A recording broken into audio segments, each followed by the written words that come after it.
welcome to Turn the Page, the official podcast of the Syosset Public Library.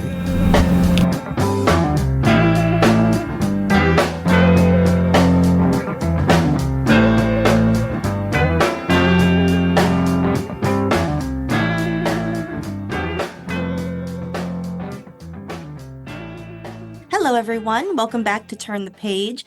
I'm your host today, Jen, and today I am joined by the author of an absolutely lovely memoir, extremely insightful and extremely touching, and I am so excited to share it with all of you. So, welcome to the show. Could I ask you to introduce yourself and your book, please? Sure. Thank you for that nice introduction. I'm Rita Lussier. My book is And Now Back to Me, Stories from an Empty Nest. And it's really the story of when my youngest daughter took off for college and all the different changes that happened to me. They were about my children to some extent, but I think it just kind of coincides, the empty nest coincides with midlife.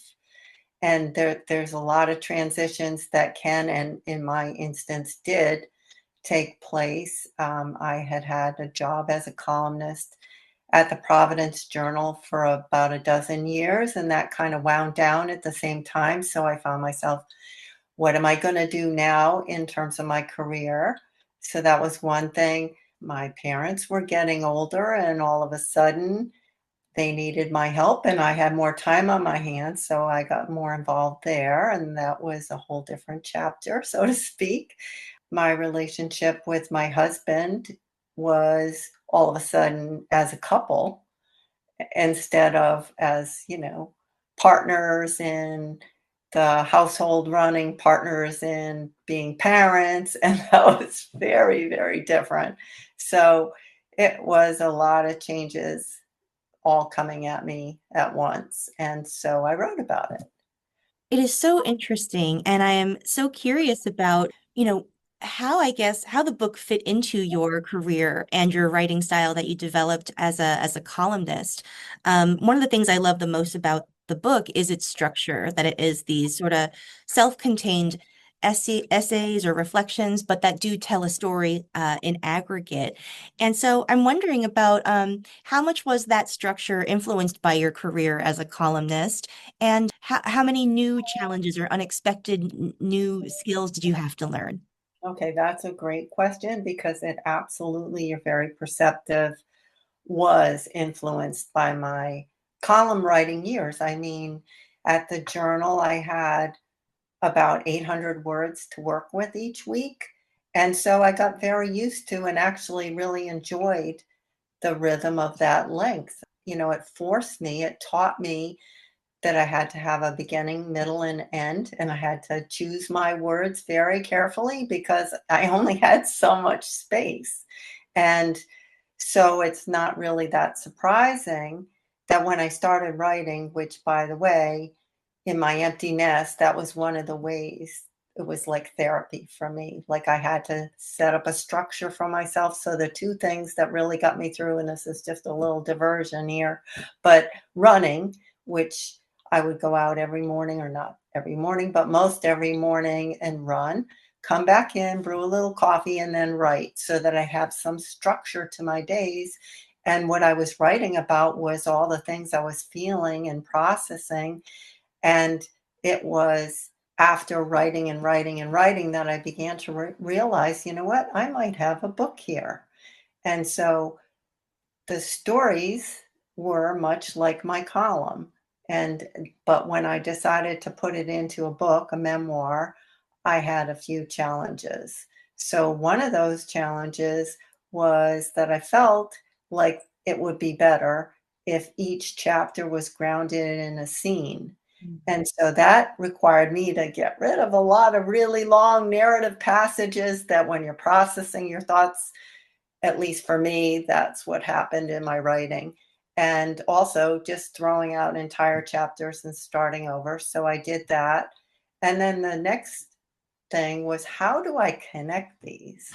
Because they are about different topics, although the same time of life.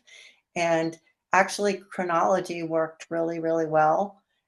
And I did decide to throw in a few kind of flashback chapters because I felt that that would help the reader get more of a panoramic view of my life.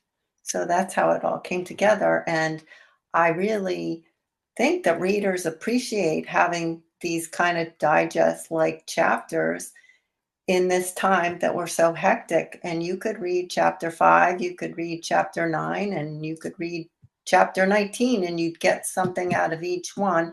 Hopefully, when you read them all, you get something even bigger. Mm. Absolutely. You really capture through these little photographs of moments and memories a real sense of the emotional roller coaster that comes with, a complete change to your responsibilities and to your relationships and the very shape of your day-to-day life. Was there anything that as you were, going back and revisiting what you had written, um, did you gain any new insights into your experiences and your memories? Or like, was there something that you learned about your journey in the process of bringing it all together?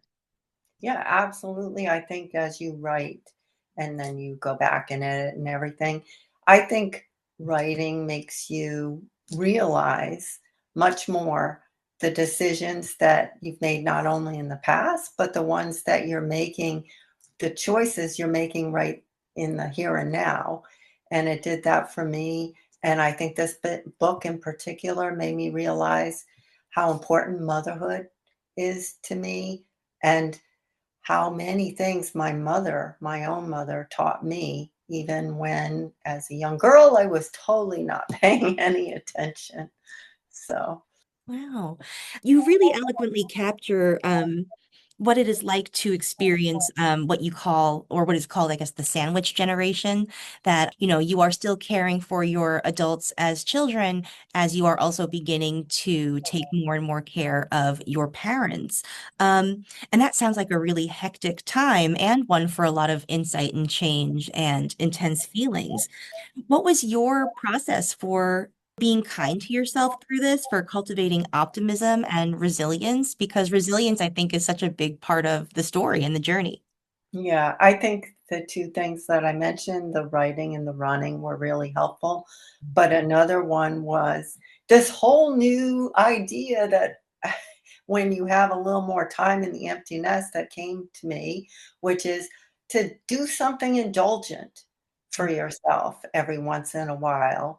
And I don't think that mothers tend to do this too often because we're just it's so ingrained in us to be caring for others and to be doing nice things for everyone around us. And I certainly was in the empty nest with my parents, especially. So there's a chapter in the book that I just I laugh when I think of it, but it just this idea that popped into my head to go get a blow dry at my favorite hair salon, which happened to be 30 miles away, so it was not an easy drive. And I just thought, I'm doing it. I'm just going to go do it. And I had this little voice inside of me say, no, you're not. That's ridiculous. You could be doing this. You should be doing that. And I just pushed through it and went. And it was like this wonderful victory. I had such a nice time. I mean, I have this stylist. We get along great. We were just chatting it up and it was really fun. So that's the kind of thing that I learned, a nice thing to take care of yourself in the way that you might be taking care of others. Mm, absolutely. That's really nice too, because that particular story sort of it turns the challenge into a strength, if that makes sense. Yeah. Because it sounds like one of the really hard things about this period of life is that all of a sudden a lot of the structure that was there is not there, and you are sort of finding new structures and stuff like that. So that, I feel like that could be very disorienting, but also it gives you the opportunities for spontaneity and creativity and all these things that could like bring a lot of joy into your life. Yes, absolutely. I couldn't have said it better. That's true. So, in terms of, I guess, was there a particular instance in your sort of therapeutic process of reflecting on the page every day? Was there a particular entry or experience that sparked the idea of publishing it, or was it really like the whole product is aggregate? I'm curious about when your thinking changed into this is something I'm doing for myself into, this is something I'm doing for myself and others potentially? Well, I saw at some point, maybe when I had like about three quarters or a little more of what ended up being the book done, I started to feel like it was helping me. And then I came up with the idea, which is one of the big reasons I've always written, is that maybe sharing my experience, my personal experience, would help others.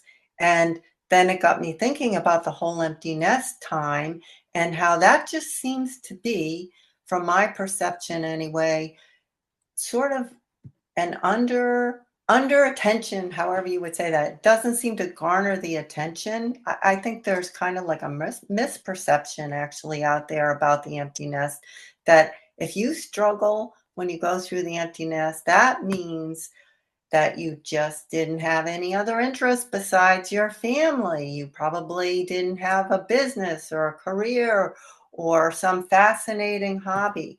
And I must say that I've kind of felt that way too. So that was one of the reasons that when I was struggling quite a bit, I didn't feel the need or the feel like I wanted to reach out and ask for some help or to talk to somebody, because I felt kind of like I shouldn't be feeling like this. What's wrong with me? And it's been really, really rewarding. The book has been out about 2 months now. And as I've gone out and I've done quite a few events and met a lot of parents, I have met some incredibly talented, high achieving parents who they're very involved in the community. They have so much going on, and yet they were absolutely devastated when their kids left. So I think this is an important topic, and I'm really glad to be one of the voices that brings it out in the community. Yeah, you're absolutely correct that there is sort of like a lack of writing on it. There are countless guides to the beginning of parenting and not very much about the later years. And there's all sorts of caregiving that we do aside from caring for small children that really does kind of get overlooked, I think, when we talk about those things. I wonder, like, you mentioned a little bit about identity there, and I do wonder if, like, one of the things that this the empty nest phase reveals is that, it's so easy to start to think that like we are our routines or our habits or just the stuff that we do every day. Is it also like a an opportunity to get to know yourself on a deeper level? Absolutely.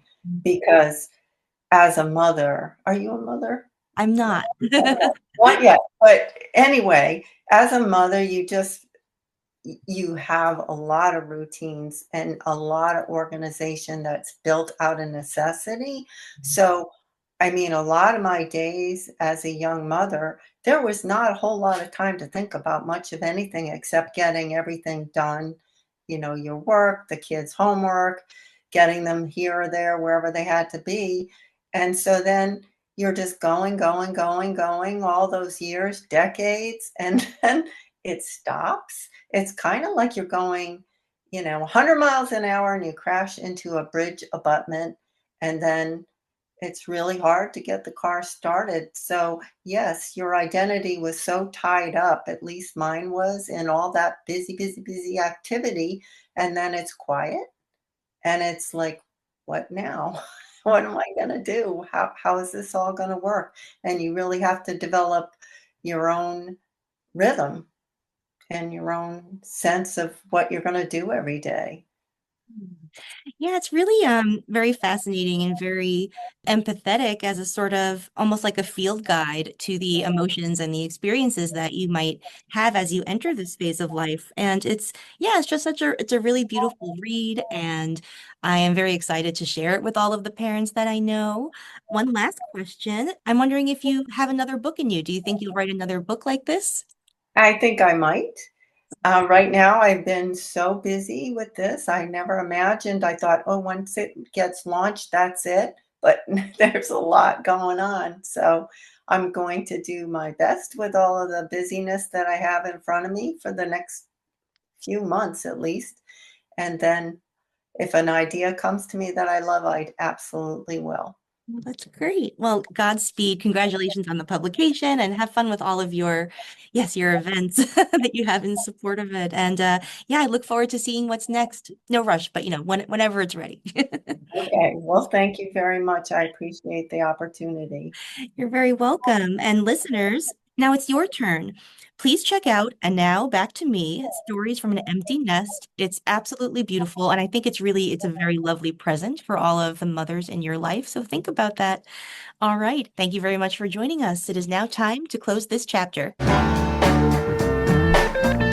It's time to close this chapter of Turn the Page. Join us for the next episode.